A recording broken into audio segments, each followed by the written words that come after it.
é semelhante ao da N1 que vocês fizeram. O padrão de prova meu ele não costuma mudar muito. Então o molde da prova é o mesmo, baseado nos conteúdos agora que a gente teve na N2, certo? Da primeira aula da N2 até essa aula de hoje aqui. A composição da nota, tem que alguém está perguntando aqui, relembrando a vocês, a composição da nota é a seguinte: a N2 vale 10, porém a prova escrita que a gente vai fazer semana que vem ela vale 7, a atividade prática do ambulatório vale 2 e o teste de progresso vale 1, certo? Então 1 do progresso, 2 do ambulatório e 7 da prova, totalizando 10 pontos da N2, certo? O professor da prática vai me mandar a nota da prática, o teste de progresso eu vou basear na nota que a coordenação já mandou para vocês, e a nota da prova, vocês que vão preencher semana que vem a nota da prova, né? Vão fazer a prova semana que vem, tá? Então não tem mistério, gente. O estilo de prova é o mesmo, o jeito de cobrança é o mesmo, a gente quer cobrar baseado no conhecimento que a gente entende.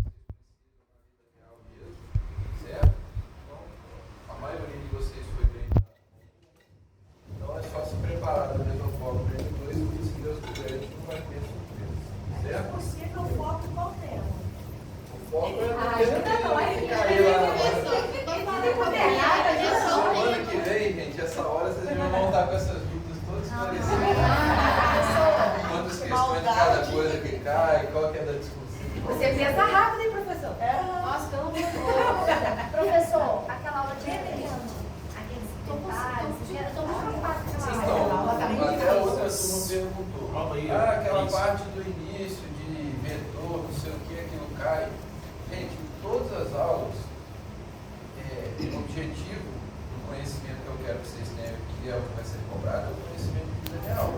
Então, lá na hora do plantão, ninguém vai ficar fazendo quiz com vocês. Qual o vetor que o QRS está positivo, negativo? Aquilo ali a gente passa na aula para que vocês tenham uma base para entender a interpretação do raciocínio clínico. O que eu vou cobrar na prova é interpretação dos traçados mais comuns, que a gente inclusive falou na aula, e a correlação clínica. No caso clínico, um traçado, eu vou perguntar as coisas relativas à vida real. O que eu pergunto na prova é o que acontece na vida real. Eu não fico, não só no LS, mas nas outras coisas, eu fico aqui perguntando percentual de coisa, o que é mais prevalente, menos prevalente. Vocês viram lá que não é o tipo de pergunta que vocês viram lá, né? O tipo de pergunta é correlação clínica mesmo, tá? Raciocínio baseado no que a gente está conversando. Tá bom? Tá bom, obrigada. E aí a aula de hoje, para finalizar aqui o nosso cronograma, vai ser sobre cefaleia. Cefaleia, vocês já tiveram na grade de neuro, e pelo que eu soube da outra turma, vocês têm no 7º período passado. E aí o que acontece? Para quem não lembra muito ou quer completar, a gente vai passar as informações, e mais do que isso, assim, a visão mesmo do generalista, que é o que vocês vão precisar ter. Na hora que vocês estiverem trabalhando mais com o generalista, vocês vão ter conhecimento de especialista. Então, essa é a visão que eu vou procurar passar para vocês hoje. O que vai ser necessário que vocês saibam em relação a esse tema aqui. Tá?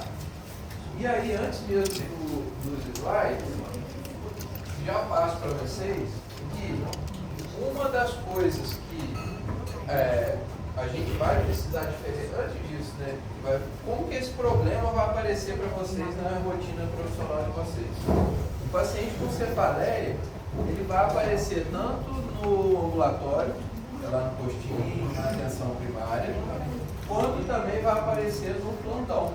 Vocês vão estar de plantão lá no hospital na emergência, vai aparecer paciente com cefaleia, vai ter paciente com cefaleia nos dois contextos clínicos. E o que você precisa saber de cefaleia enquanto clínico geral? Tanto na atenção primária, lá no ambulatório, quanto no plantão. Uma das principais coisas que você precisa saber é diferenciar a cefaleia primária da cefaleia secundária. O que é isso que a gente vai falar durante a aula, já vou adiantando. Cefaleia primária é quando a cefaleia é a própria doença. Não existe outro problema por trás que está gerando aquele sintoma. A cefaleia é o sintoma e é a doença e é o problema. A cefaleia é primária. E dentro delas a gente tem que exemplos. A enxaqueca, a cefaleia tensional, dentre várias outras. E o que a cefaleia em salvas? Tá me chamando da cefaleia. E aí, o que seria a cefaleia secundária? Seria quando a cefaleia é um sintoma, é uma manifestação de outro problema de base. Ou seja, ela é uma consequência, não é o problema em si. Exemplo de cefaleia secundária. Paciente com AVE, principalmente o hemorrágico. Paciente com tumor cerebral, com meningoencefalite, hipertensão não controlada, hipertensiva, abscessos, infecções do sistema nervoso central, tá? Rinossinusites, doenças infecciosas sistêmicas, pacientes com dengue não tem cefaleia. Então, cefaleia secundária é isso. Pode ser qualquer coisa que esteja causando aquele sintoma. E aí é importante a gente fazer essa diferenciação, porque o tratamento da cefaleia primária é baseado em quê? Em controlar, abortar a crise de cefaleia. O tratamento da cefaleia secundária é baseado em quê? Tratar a causa básica. E aí o tratamento vai variar. Não é o tratamento igual para todo mundo. É a mesma coisa alguém com infecção e eu querer só tratar a febre. Eu não estou tratando nada, estou tratando o sintoma. Alguém com cefaleia, que eu fico tratando só a cefaleia, mas é uma cefaleia secundária, eu estou só tapando só com a peneira. Eu preciso tratar a causa básica. Certo? E principalmente as causas graves. Eu preciso identificar de imediato. É isso que a gente vai aprender. Diferenciar uma da outra, porque isso inclusive vai definir se eu estou no ambulatório, se eu tenho que encaminhar para emergência, se eu estou na emergência e atendi, se eu tenho que internar ou se eu posso mandar para casa, se eu preciso pedir algum exame complementar ou não, se o diagnóstico é clínico. Tudo isso a gente vai tentar esclarecer durante a aula. E, tendo feito diferenciação de primária e secundária, a gente conhecer as principais cefaleias primárias e saber como manejar principalmente o tratamento de abortamento de crise. Por quê? A cefaleia primária é do neurologista. Tá, mas e se aparecer na emergência? Como é que você vai tratar? Você vai fazer uma cartinha e mandar ele para o neurologista, o cara com dúvida? Se ele for na emergência, é porque ele precisa de ajuda. Então vocês, enquanto generalistas, vocês precisam saber pelo menos esse básico aí, que é o que a gente vai discutir durante a aula. Vamos passar aqui pela introdução à epidemiologia, falar sobre essa classificação e das principais cefaleias primárias e secundárias, conversar sobre o tratamento e finalizar com a ilustração de caso clínico. Primeiro, todos vocês já sabem que cefaleia é o termo utilizado para determinar dor de cabeça. O que seria uma dor de cabeça, conceitualmente? Seria a dor que acomete da sobrancelha até a nuca. Dor que acomete esse segmento corporal da sobrancelha até a nuca é considerado cefaleia. Ela é uma das queixas no ambulatório de clínica médica e na emergência, uma das principais queixas, tá? Acarretando a necessidade que vocês conheçam desse problema, porque vai aparecer frequentemente no paciente com cefaleia. Dentro da especialidade que é responsável por essa queixa, que é a neurologia, ela vai ser o principal motivo de visita nos consultórios dos neurologistas, a cefaleia. Então, a cefaleia é importante tanto para o especialista, para o neuro, quanto também para o generalista. É um dos diagnósticos mais frequentes na atenção primária. E olha só essa estatística, ó. 10% dos atendimentos de problemas agudos nas unidades básicas de saúde são com cefaleia. Você vai ter lá no UBS aquele paciente que está indo por doença crônica, ele está indo acompanhar uma hipertensão, diabetes, um hipotiroidismo, foi fazer um check-up, foi mostrar um resultado de exame, tem várias demandas, foi trocar uma receita, foi renovar uma receita, tem várias demandas, mas dentro das demandas por sintoma agudo, o paciente pode ir porque está com quadro gripal, porque está com a gastrite, porque está com qualquer coisa. 10% desses caras que vão com problema agudo, 10% é por causa de cefaleia. É um problema muito frequente. E no pronto-socorro, lá na emergência, 4% dos atendimentos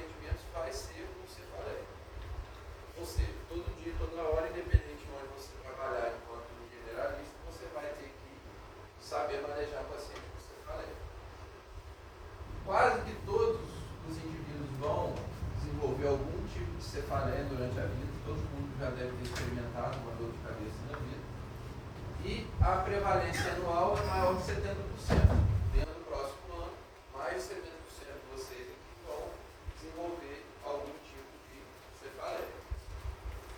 Que ela pode ser aguda, isolada, ou pode ser recorrente, crônica. A cefaleia a secundária, ela vai ter o risco e a mortalidade dela relacionada à causa básica. Uma cefaleia como uma dengue, ela vai ter uma gravidade relacionada à dengue. Uma cefaleia por meningoencefalite vai ter a gravidade relacionada à meningoencefalite. Por AVE é a mesma coisa. A cefaleia primária já não, ela não tem uma mortalidade, ninguém morre com cefaleia primária, que está com enxaqueca. Mas gera o quê? Morbidade.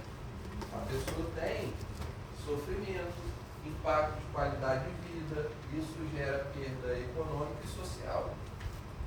Então é importante que vocês conheçam a cefaleia primária para ajudar o paciente nesse contexto e também para diferenciar das secundárias. Os prejuízos são incalculáveis. Olha uma conta simples aqui. Olha, a perda de produtividade no enxaqueca crônica, média, equivale a 4,6 horas por semana. Se você considerar uma jornada de trabalho média do brasileiro de 40 a 44 horas, que não inclui os médicos, talvez vão trabalhar mais que isso, mas uma população em geral, isso corresponde a pelo menos 10% de perda de produtividade. É muita coisa.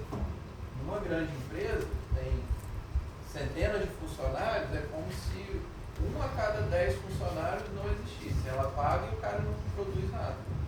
10% de perda de produtividade é muita coisa. Isso gera um impacto econômico muito grande. Seja para a empresa, o cara CLT funcionário, ou para o autônomo. Se ele não trabalha, ele não ganha nada. Certo? Então, realmente é um impacto muito grande. Além do impacto na qualidade de vida. E aí, quais são os pontos importantes para o clínico na sua prática? O principal objetivo diante do paciente com cefaleia é identificar o tipo de cefaleia, fazer o diagnóstico de qual é o tipo da cefaleia e principalmente diferenciar se ela é primária ou secundária. Tá? Além disso, o clínico deve saber fazer um tratamento agudo, abortar uma crise de cefaleia, deve saber quando internar ou mandar para emergência ou não, deve saber quando pedir exames de imagem ou não e quando encaminhar esse paciente para o neurologista.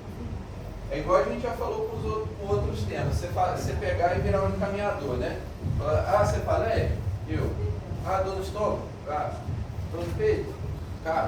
Falta de ar? Pneu.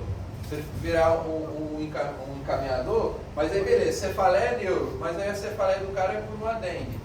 O neuro vai tratar a dengue melhor que o generalista? Não. A cefaleia é porque ele tem uma hipertensão não controlada. O neuro vai tratar a hipertensão do cara. Tá? Então a gente tem que ter esse discernimento, porque muitos dos problemas que causam cefaleia são do clínico e não do neuro.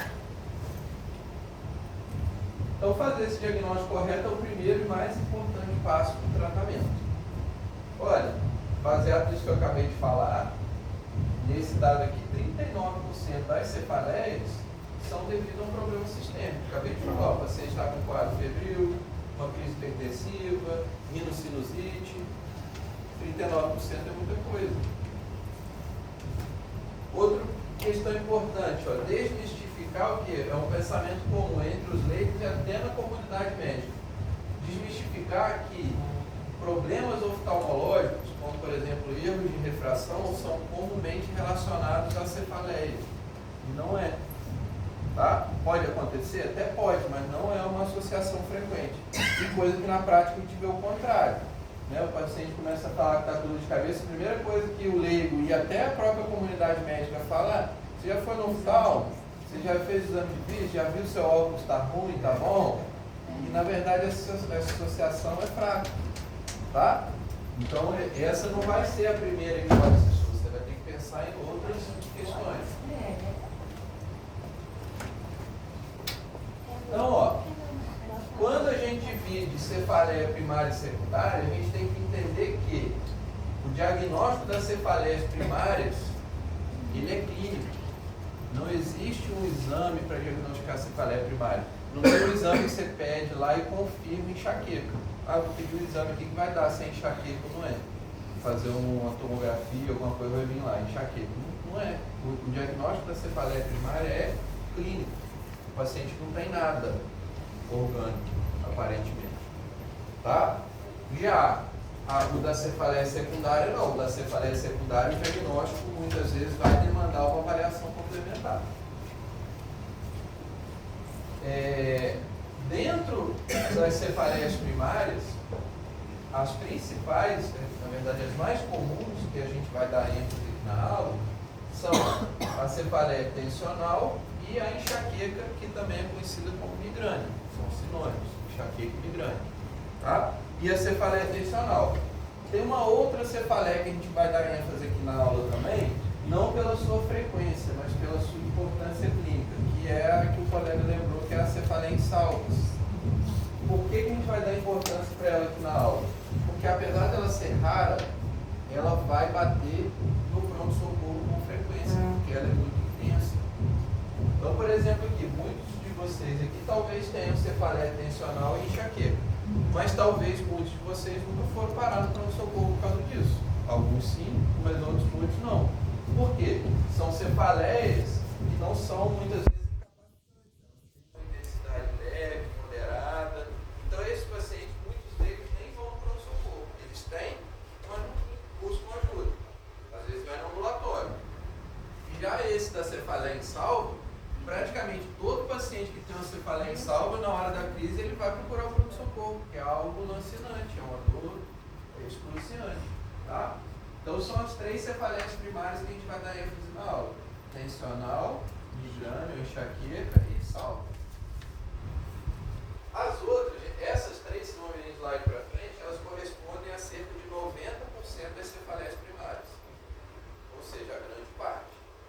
As outras, que são mais de 150, aí é do neurologista.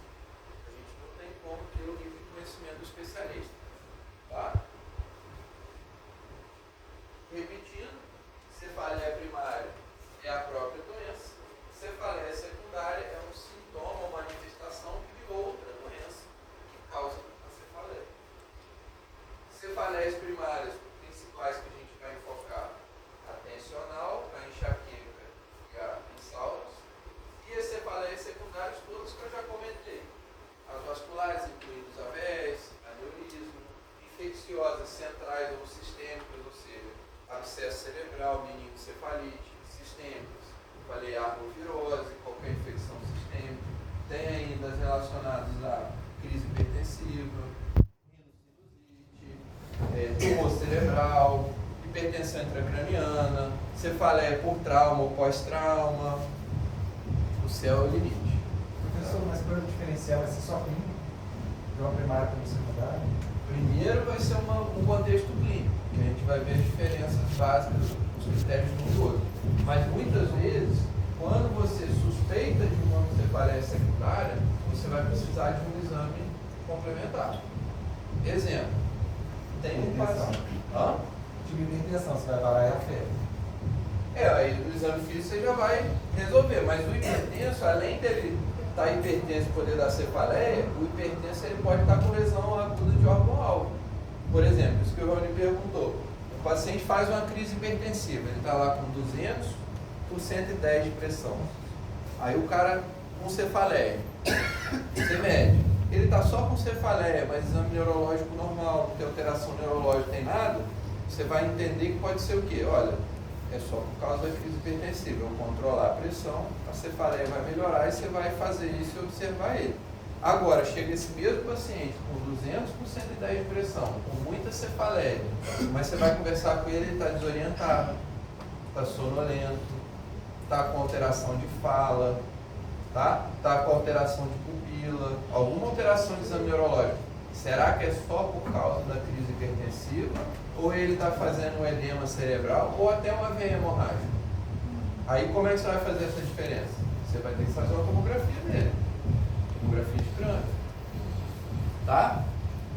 percebam que é completamente diferente de alguém com enxaqueca. Você vai ver que os critérios diagnósticos, mas a pessoa com enxaqueca são aqueles critérios. Olha, ele vai ter a cefaleia, geralmente é em um lado do crânio, não é holocraniano, diferente da cefaleia secundária, de um lado do crânio. Ela tem uma característica de dor leve a moderada. Ela vai estar associada com fome, fotofobia, muitas vezes com náusea e vômito. Você vai fazer o exame físico, é normal, não tem alteração neurológica, não está hipertenso, não tem nada disso. Muitas das vezes vai carregar o histórico prévio. Olha, doutor, eu sofro com isso desde a minha adolescência. Direto, tinha uns 6 meses que eu não tinha crise, mas voltou hoje é igualzinho às outras que eu já tive. Então você vai ter todo o contexto clínico, tá? Nem sempre as coisas no dia a dia são difíceis de fazer o diagnóstico. Você vai ter essas pistas, desde que você converse, pergunte, investigue, tá? Então, se você tem dúvida ou acha que é secundária, exame complementar, principalmente a tomografia. Se você não tem dúvida ou não acha que é, se você já tem o diagnóstico de primária, é o diagnóstico clínico, você vai fazer exame clínico. Só vai se aplicar exame complementar para diferenciar uma coisa da outra e dentro das secundárias ver qual é. Se eu já acho que é primário, não tenho dúvida, aqui o diagnóstico diferencial entre um e outro é clínico, é pelo tipo de sintoma, de história clínica. Tá? Olha o percentual de cada uma. A tensional é a mais comum, seguida da enxaqueca, e a insalva, ó, é bem rara. Só que, igual eu falei, é rara, mas só que ela vai aparecer no pronto-socorro porque todos vão procurar atendimento, quase todos. Já aqui não. A tensional, quantos de pacientes ou quantos de vocês têm uma dorzinha de cabeça de vez em quando, dormiu mal, está estressado, está estudando para a prova, dá aquela dorzinha de cabeça, às vezes nem remédio não toma. Vai descansar, come uma coisa, dorme um pouquinho, acorda melhor, toma um café, ou toma um remedinho qualquer. E esse cara aqui não vai muitas vezes parar nem no consultório nem no pronto-socorro. Esse aqui vai e esse aqui quase sempre. Tá?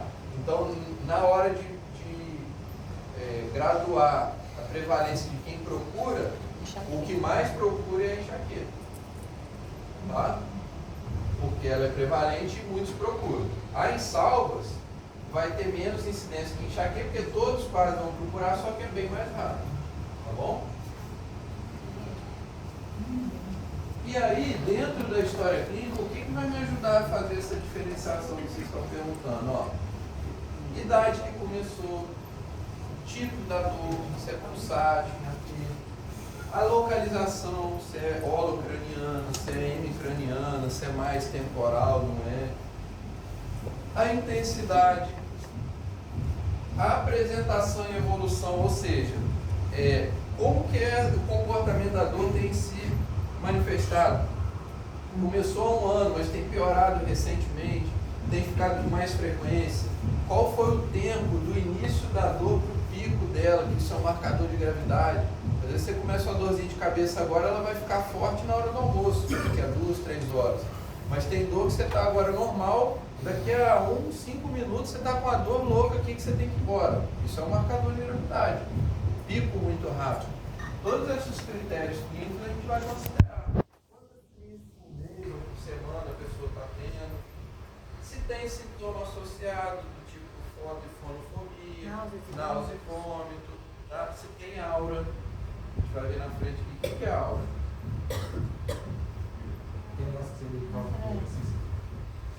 É um tipo de aura isso. A definição de aura. Em relação à frequência, qual seria o número? Não, a frequência não tem uma determinação de gravidade de frequência. Tipo assim, fez 3 por semana é grave. Não. Isso é para definir se é crônico ou não. Aí a gente vai ver geralmente fazer mais de 15 episódios por mês.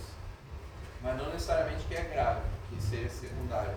Isso é mais para definir se é uma cefaleia aguda recorrente ou se é uma cefaleia crônica. Tá? De gravidade, o critério que tem relação com gravidade é a mudança no padrão. Tipo, era uma cefaleia leve que agora é uma cefaleia intensa. Início até o pico do sintoma. Começa em 1 minuto, 5 minutos, está numa dor máxima. Isso são marcadores. Acorda o paciente à noite, ele está dormindo, ele acorda com a dor de cabeça. Isso são marcadores de gravidade que a gente vai ver aqui para frente. Mas o quanto ela ocorre é marcador de cronicidade, né? Em relação a isso. Aí eu estava comentando a aura. O que é a aura? A aura, gente, são manifestações neurológicas transitórias. Tá? Transitórias é que tem recuperação espontânea. Relacionadas à migrânia, principalmente. Então tem a enxaqueca com aura e sem aura. Mais ou menos 25% das enxaquecas tem aura. A maioria não tem aura. Tá? Mas quando tem aura é um fator para a gente pensar no diagnóstico de enxaqueca. O que seriam essas manifestações neurológicas transitórias? Uma delas é que o Rony comentou, alteração visual, escotomas. Pode ter escotomas cintilantes, pode ter borramento no campo visual, pontos pretos, tem aura olfativa, o paciente tem perversão do olfato, ou seja, tem um cheiro aqui ou nenhum, o cara está sentindo cheiro de esgoto aqui, ninguém está sentindo, não tem cheiro nenhum, de repente ele vai sentir um odor fétido, tá? Parestesias, pele oral, nos membros, nas mãos, que mais? Às vezes tem motoras, pode ter paresia, fraqueza transitória. O diagnóstico às vezes pode ser difícil com um AIT, com ataque isquêmico transitório. Nesses casos, nem sempre é fácil o diagnóstico inicial, mas não é todo mundo que tem. Quando tem aura, geralmente são essas dúvidas. Tá? Fatores agravantes que desencadeiam, fatores de melhora, antecedente de tratamento, se o paciente já tomou algum remédio que melhora, qual dose, qual foi o remédio, tudo isso aqui a gente vai. Hábitos de vida é muito importante porque nas cefaleias primárias o tratamento vai ser multimodal, não é só farmacológico, você vai ter que intervir na questão do estilo de vida também. Fatores desencadeando enxaqueca, quem tem que sabe. Sono ruim, sono, má higiene do sono, dormir pouco, alimentação, estresse, falta de atividade física, tudo isso vai impactar no tratamento da enxaqueca. Tá? Então isso tudo entra na avaliação clínica. De exame físico. Exame físico geral, incluindo sinais vitais, pressão, neurológico sumário. Por quê? O que espera-se de um paciente com cefaleia primária? Espera-se, principalmente fora da crise, um exame neurológico normal. E na crise, a maioria das vezes, o exame neurológico vai ser normal também, com exceção de quem? Se o cara estiver no momento da aura, né? Pode ser que você tenha algum sinal neurológico que vai reverter. Aí você vai ter que fazer essa correlação clínica. E muitas vezes você não vai conseguir ficar só no clínico. Vamos dizer que você tem uma enxaqueca de um paciente que tem aura. E aí, ou ele está começando a enxaqueca agora, ou ele até já sabe que tem enxaqueca com aura, mas a aura dele sempre era visual, tinha escotoma. Aí hoje ele me faz um déficit, uma monoparesia braquial direita. Chegou com cefaleia e com o braço fraco. Você vai falar que aquilo ali, não, sua aura mudou, era visual, agora é motora. Sem fazer uma avaliação complementar? Não vai, você vai meter uma tomografia no lugar, tem que ver hoje. Será que é a aura mesmo? Será que vai reverter ou não? Aí você vai fazer a tomografia, normal, observou, daqui a pouco reverteu, você fala, deve ser uma aura, vamos continuar observando. Então nem sempre você vai martelar só na clínica, tá? Mas você não vai ver um paciente com alteração mais exuberante no exame neurológico. Mesma coisa, outras manifestações neurológicas. O cara não vai ter cefaleia primária e convulsiona. O cara começa a cefaleia, eu vim, doutor, porque eu estava em casa, comecei a sentir dor de cabeça, e aí minha esposa falou que eu tive uma crise convulsiva. Eu fiquei me debatendo lá e tudo, aí eu até vim. Você vai falar que você cefaleia primária? Jamais. Cefaleia primária não vai dar esse tipo de manifestação neurológica. Tá? E aí, olha, além desse bom senso que a gente está falando, tem os red flags, as bandeiras vermelhas aqui mesmo, os marcadores de risco para eu pensar na possibilidade de cefaleia secundária, que seriam basicamente isso aqui, ó. Alteração do nível de consciência, o paciente chega lá com cefaleia, está sonolento, está torporoso, está com confusão mental. Isso fala a favor de cefaleia secundária, não primária. Exame neurológico alterado, igual eu comentei. O cara tem paresia persistente, distúrbio visual persistente que não entra na aura, rigidez de nuca, enfim, convulsão, fatores precipitantes ou de risco. A cefaleia, isso aqui fala a favor de secundária também, cefaleia precipitada por tosse, atividade sexual, cefaleia pós-trauma, o cara teve um trauma hoje, mais cedo ou ontem, e bate lá para ser atendido porque está com cefaleia. É um fator de risco da secundária, tá? Você vai imaginar que ele bateu o carro e deve estar tendo uma crise de enxaqueca. Você vai ter que excluir se ele teve um TCE que ninguém viu, tá? Aquele outro fator que eu comentei, acorda pela dor. Se o cara está dormindo e acordou porque a cabeça está doendo, é um fator para a gente pensar em cefaleia secundária. Convulsões, sinal neurológico focal, evolução rápida da dor que eu comentei, o início ao pico da dor em menos de 1 minuto. Pacientes que sejam imunossuprimidos e com mais de 40 anos, tá? Sejam porque tem câncer, HIV, usa corticoide crônico ou transplantado, o cara do nada começa a ter cefaleia, é um fator de risco, pode ser uma abscesso cerebral, uma infecção do sistema nervoso central. Alteração do padrão na dor. Ele tinha cefaleia crônica, mas a dor mudou o padrão, está mais intensa, mais frequente, tá? Ou sinais sistêmicos, tá? O paciente está com febre, ninguém tem enxaqueca que tem febre, a febre é por algum outro motivo, certo?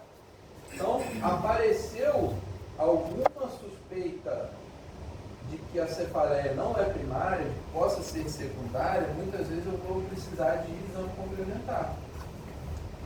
E aí vai variar com a minha suspeita. Se eu estou suspeitando de uma arbovirose, de dengue, eu vou pedir e manejar o paciente como dengue. Se eu estou suspeitando de um problema do sistema nervoso central, um AVE, um tumor, um abscesso, uma hipertensão intracraniana, um TCE que ele teve, exame de imagem, que na investigação inicial é tomografia de crânio, sem contraste mesmo, tá? Depois eu posso pensar em outros exames de neuroimagem, mas o inicial é a tomografia de crânio comum. Se a suspeita for infecciosa, por exemplo, estou suspeitando de uma meningoencefalite, função licórica, função lombar. São os dois principais exames ali na investigação de causa secundária relacionada ao sistema nervoso central. Doença sistêmica, aí vai ser investigação sistêmica. Como eu falei da dengue, vai investigar a dengue. Se for por crise hipertensiva, eu vou manejar a hipertensão e assim por diante. Tá? Então, gerou suspeita de causa secundária, investigação complementar, para confirmar a suspeita e determinar qual é a causa secundária que está causando aquilo ali. Certo? Se o diagnóstico clínico para causa primária ficou definido, beleza, vou manejar como causa primária e não precisa necessariamente de avaliação complementar. Olha em relação àquilo que você tinha perguntado, do tipo de padrão temporal de cefaleia. Cefaleia pode ser aguda recorrente, vários episódios agudos, ou pode ser crônica. Essa crônica ela pode ser não progressiva, ou seja, sempre mantendo o mesmo padrão, ou pode ser progressiva, ela é crônica e está piorando o padrão de acometimento dela com o tempo.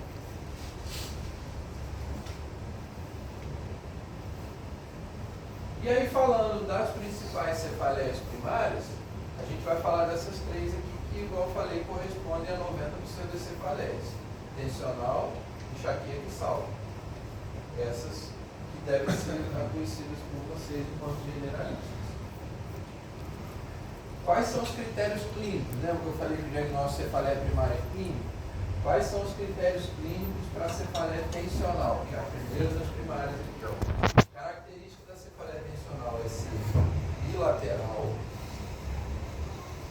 ser uma dor do tipo pressão ou aperto, tem uma intensidade mais leve, até no máximo moderada, então uma dor mais de menor intensidade e não piora com a atividade física. Além disso, ela pode ou não ter foto e fonotopia. Não é um critério obrigatório da tensional.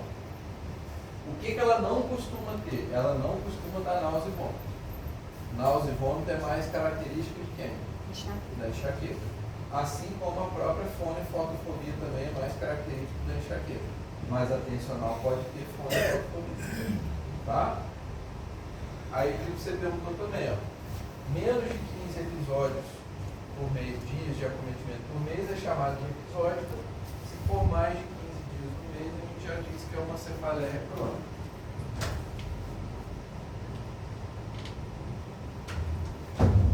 A enxaqueca vai ser o segundo tipo de cefaleia primária que a gente vai ter que conhecer. Quais são as características da enxaqueca? Ela costuma ser unilateral, diferente da tensional, que é o ovo craniano. Bilateral. A enxaqueca é unilateral, ela é pulsátil, ela tem uma intensidade maior, ela é uma dor moderada até importante. Piora com a atividade física e vai ter pelo menos um desses outros critérios, que é náusea e vômito e fonofobia. Tá? Essa é a característica da enxaqueca. E ela ainda pode ter, ó, o que a gente falou, aura. Ela pode ter aura em até 25% dos casos. E a aura, reforçando, é um sintoma neurológico transitório, reversível. As auras mais comuns são aquelas que a gente já falou.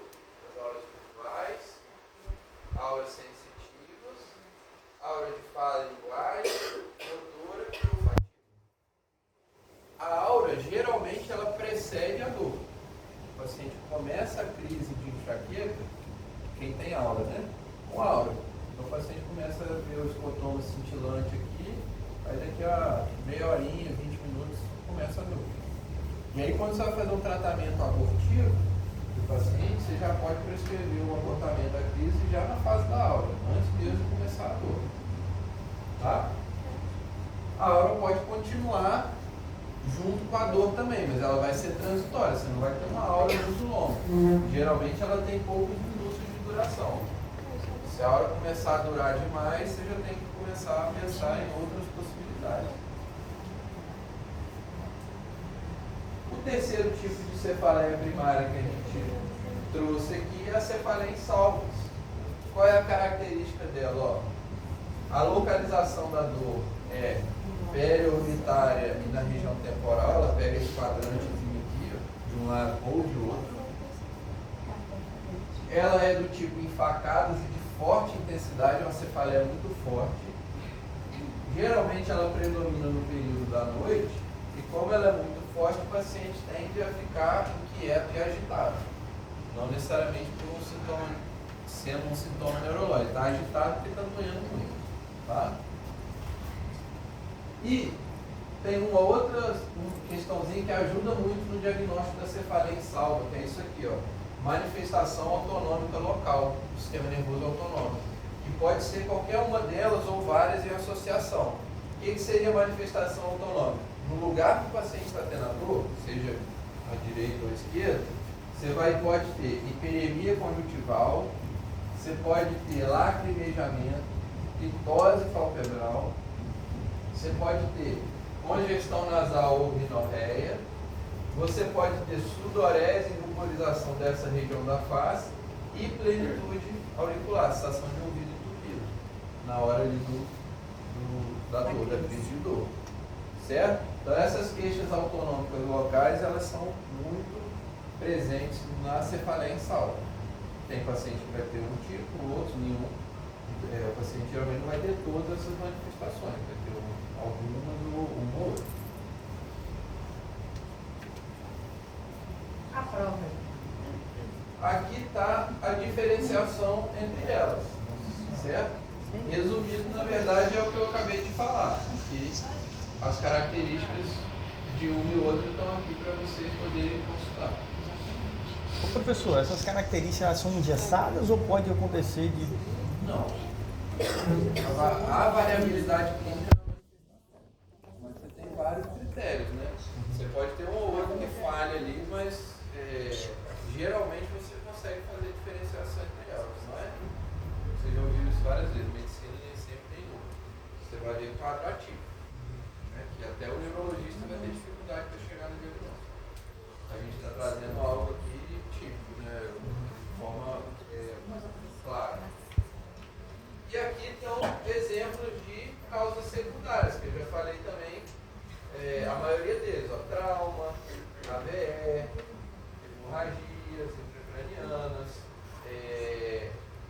hipertensão intracraniana, neoplasia intracraniana, infecções do sistema nervoso central, infecções sistêmicas, crise hipertensiva, emergência hipertensiva, tá? Essas são as causas secundárias. E sobre o tratamento, o que a gente vai conseguir passar aqui nesse momento da aula? A gente vai passar o tratamento da... Quebrou, né? Vamos torcer para não ter quebrado. Não deu pena, tá? Não, graças a Deus. Esse aí é bom.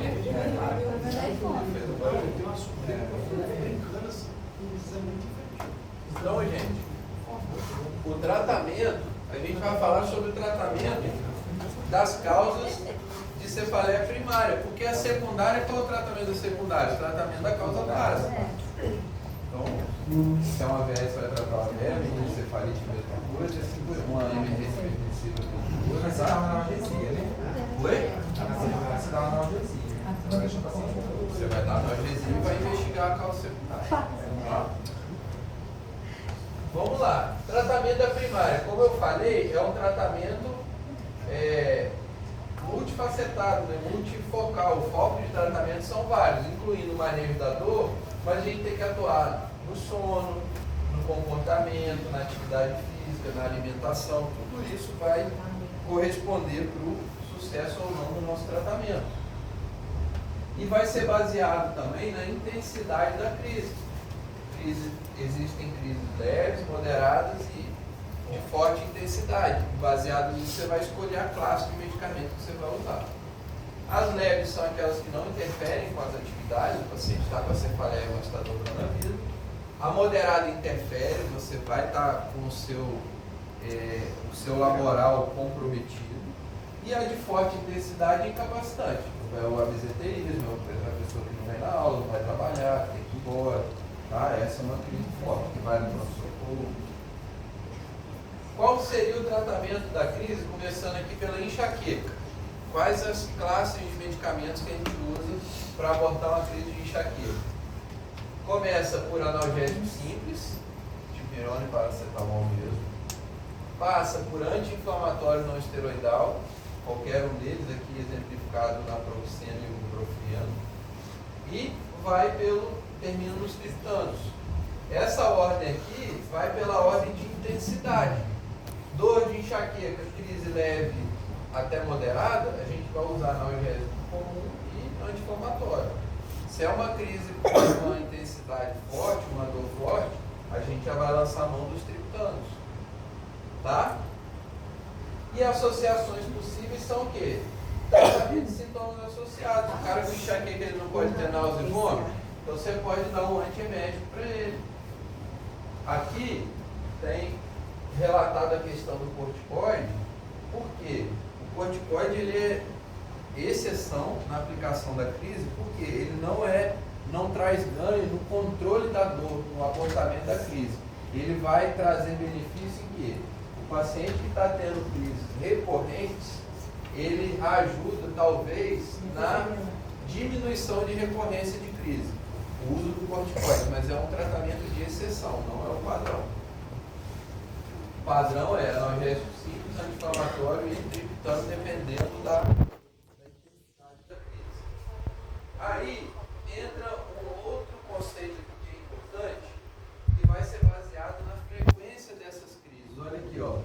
Se eu tiver um paciente que demande o uso para abortamento de crise de mais de 15 dias por mês para os analgésicos comuns e anti-inflamatórios, ou mais de 10 dias de uso de triptano, esse paciente ele tem um risco de cefaleia induzida por medicamento. É um paradoxo. Ou seja, é algo que aparentemente não faz sentido, mas acontece. Você usar muito remédio para abortar a crise pode acabar piorando a cefaleia e o padrão da cefaleia. Isso quer dizer o quê? Que na hora que ele tiver crise, você vai fazer remédio para ele? Ah, não, fica com 2, senão você já passou de 15 dias. Não é isso. Quer dizer o quê? Que é o paciente que você vai pensar em profilaxia. O que seria a profilaxia? É você fazer medicamento para esse paciente para ele não ter novas crises. Fora da crise. O cara está sem sintomas, sem dor, sem nada, e você receita uma medicação para ele fazer uso contínuo para evitar que ele tenha crise. Então, pacientes que estão tendo crises recentes, frequentes, você tem que pensar no tratamento profilático. É o clínico que vai prescrever o tratamento profilático? Pode ser. Mas se você não se sentir confortável e não quiser, não tem problema. Mas você tem que saber que esse paciente aqui não adianta você ficar ali na UBS dando remédio para ele tomar todo dia de dor de cabeça, ele ir no pronto-socorro, e você não orientar ele a ir no profissional para fazer o tratamento profilático, porque a cefaleia dele só vai piorar. Tá? E aí, o que seria tratamento profilático da enxaqueca, por exemplo?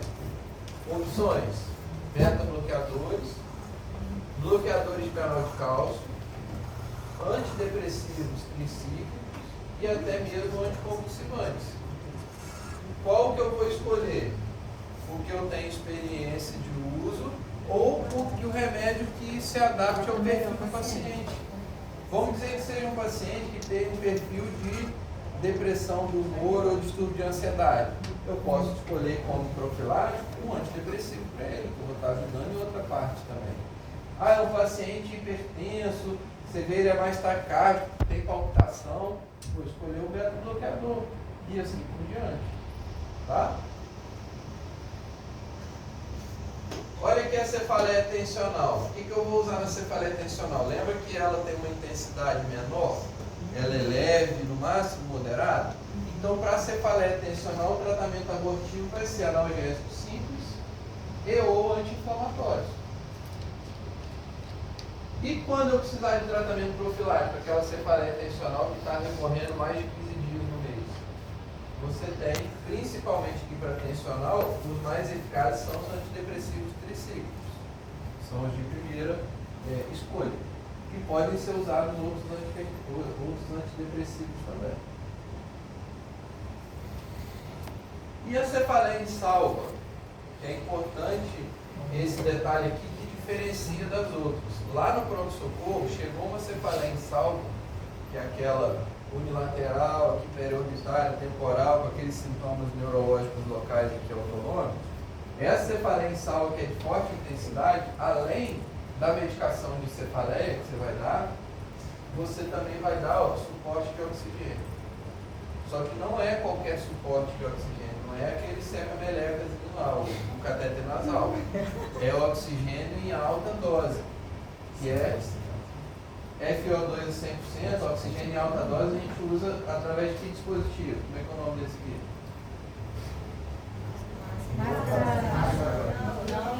Máscara facial com reservatório. Ela pode ser reinalante ou não reinalante, mas é uma máscara facial com reservatório. Você vai para o fluxo máximo e ela vai dar uma FO2 de próximo a 100%. Olha a taxa de sucesso desse tipo de conduta. Tá? Então chegou o cara que você fala em salva, oxigênio, dose máxima, e vai fazer um analgésico de cefaleia. Que, como ela é uma cefaleia muito intensa, qual é o analgésico de cefaleia intensa? Triptano. Tá? Tem oral, mas na cefaleia em salvo você pode fazer o nasal ou o subcutâneo. Tá? Eu tenho que saber as doses. Para a prova? Para a prova não. Para a vida. Também não, consulta não. Você decorar. Você só uma máquina de decoradora. Hoje em dia o que ajudou o médico foi esse negócio de formulário eletrônico. Você já vai ter que ficar de frente ao computador. Você está difícil de digitando o negócio, né? Agora cuidado com o chat GPT pra ele. Você está precisando. Cuidado, erra muito. Erra muito. Aonde você vai consultar agora? Não. Na bula. Na bula. Vai lá no Google, se não tiver um aplicativo de bula, vai no Google, não procura assim, dose de sumatriptano, não. Bula sumatriptano. Abre a bula, olha lá na bula a dose. Não fica negócio de site de sei lá da onde, chat GPT, porque erra muito, tá? Erra muito. Na hora. Erra e eu sei que é porque que a gente todo mundo está aprendendo a usar essas coisas. Várias vezes eu sei uma coisa e pergunto ao chat só para testar ele. Várias vezes ele escorrega. Aí eu não vi que vocês viram o meme da semana, mesmo treinando, tá? Mesmo treinando, tá? Eu não sei se vocês viram o negócio da semana aí que saiu um meme aí que colocou assim, o cara pega um cogumelo, vocês viram esse meme do chat GPT? Apareceu, vocês viram? Pra quem não viu, você pega um cogumelo assim, aí pergunta assim, chat, esse cogumelo é comestível?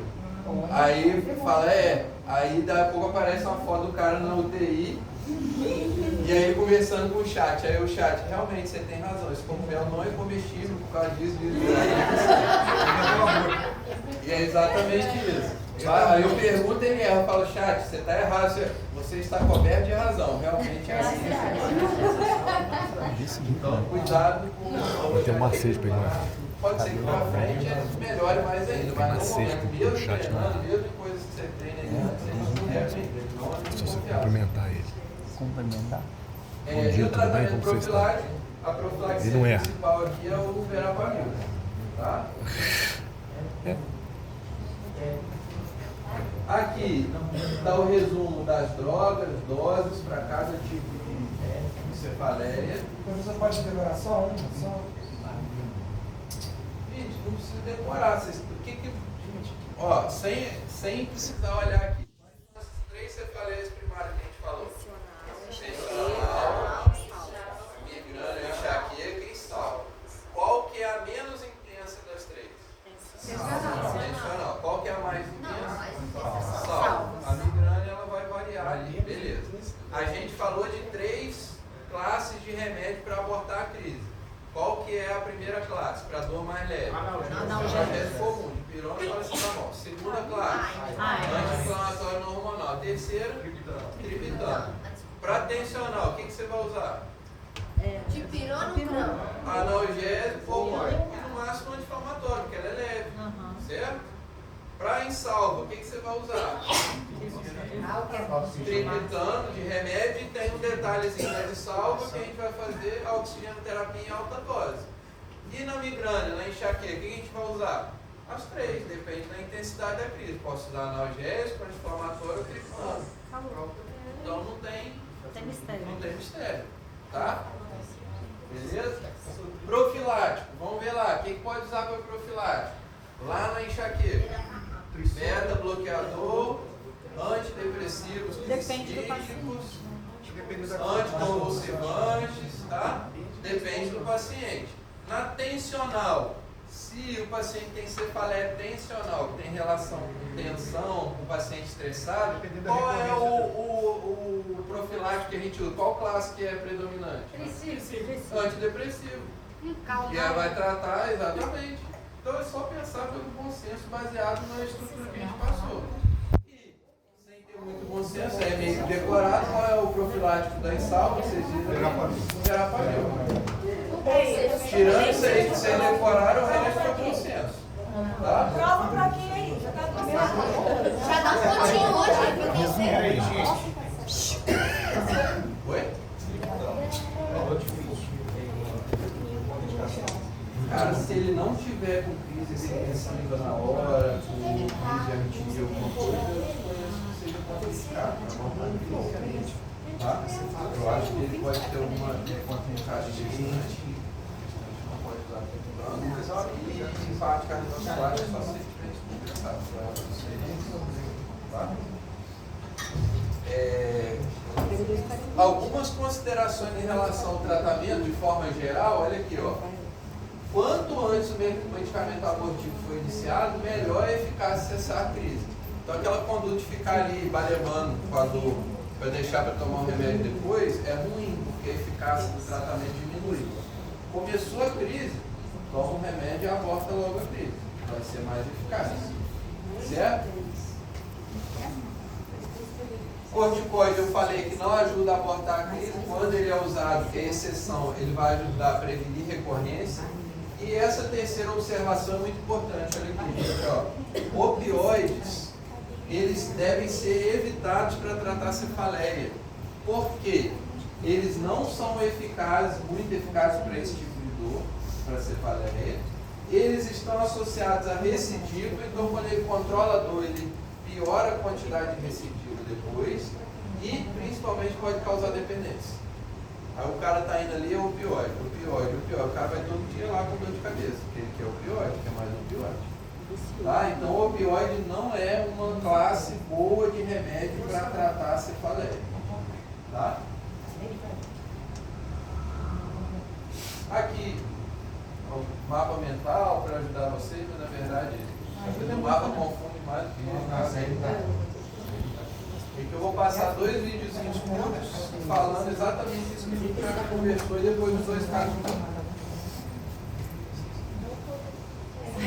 Acabou os pitch, tu tem que pagar mais Só falta A de escuro. Olá pessoal, sou a Rebeca. Hoje vou falar sobre dores de cabeça, também chamadas de cefaleias.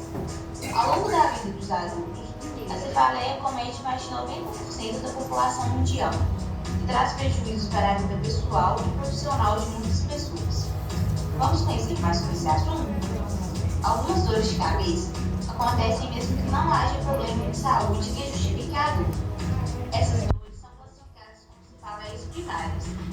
Outras são consequência de alguma doença, por exemplo, uma infecção ou um acidente vascular cerebral. Essas dores são classificadas como cefaleias secundárias. As cefaleias primárias mais comuns são a tensional e a enxaqueca, também conhecida como migrânia. Apesar de muito incômoda, a enxaqueca não é a dor de cabeça mais comum. A campeã é a cefaleia tensional. Vamos ver mais sobre elas. A dor de cabeça tensional surge em geral no final da tarde e relacionada com cansaço, exagero de atividade física, posicionamento do pescoço e com fatores emocionais.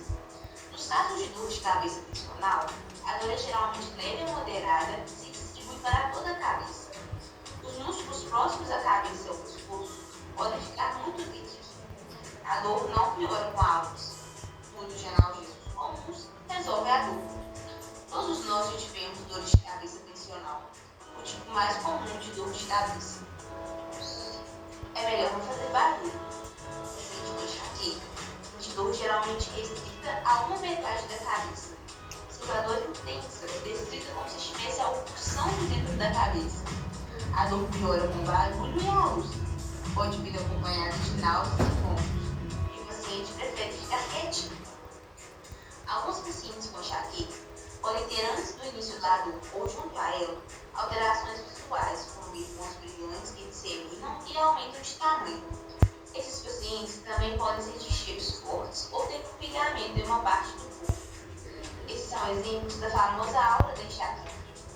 Outros tipos de dores de cabeça são causados por processos infecciosos ou inflamatórios, como uma sinusite ou resfriado comum. Algumas vezes, a dor de cabeça pode ser decorrente de eventos mais graves, como sangramento ou um tumor no cérebro.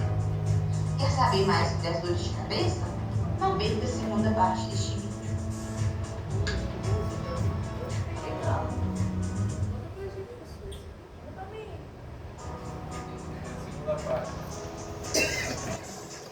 Olá, bem-vindos à segunda parte do vídeo sobre dores de cabeça.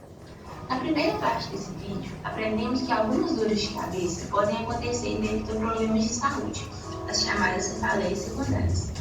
Nessa parte, veremos que o mais importante é saber reconhecer os sinais de alarme das dores de cabeça. Na presença de um deles, é preciso procurar com urgência o serviço de pronto atendimento e realizar exames. Veja alguns. A dor de cabeça é a pior dor que já sentiu na vida. Sua dor de cabeça mudou de padrão. Está mais forte, mais frequente, ou é diferente da dor que você costumava sentir. Já está com mais de 50 anos e só agora começou a ter dor de cabeça. A dor é acompanhada de febre, ou convulsão, ou perda de força em um dos membros, ou ainda nunca vista e dolorosa. Agora que já conhece os sinais de alarme das dores de cabeça, é hora de ver um pouco sobre o tratamento dessas dores. O tratamento das dores de cabeça é fundamental a parceria entre o paciente e o médico. Fique atento nessas dicas de como prevenir as dores de cabeça. Durma o suficiente. Procure manter um horário regular para se deitar e acordar. Pratique atividade física regularmente. Evite o jejum prolongado e beba bastante líquido durante o dia. Evite fatores que sabidamente causam crises de dor. Limite o uso de analgésicos. controle a ansiedade e o estresse. Além dessas medidas, algumas vezes é necessário medicamentos para prevenir a ocorrência das dores de cabeça. O seu médico pode te ajudar quanto a isso. É ele quem também vai orientar qual o melhor medicamento que você deve tomar se a dor vier. Existem medicações que previnem novos episódios de dores de cabeça e aquelas que abordam as crises. São exemplos de medicações utilizadas para a prevenção das dores de cabeça: antidepressivos, antipilépticos e antihipertensivos. Entre as medicações para cortar as crises, podemos citar os analgésicos comuns, anti-inflamatórios e os específicos para crises de enxaqueca, chamados triptânicos. Consulte seu neurologista para a escolha da melhor medicação e orientação para o controle de suas dores de cabeça.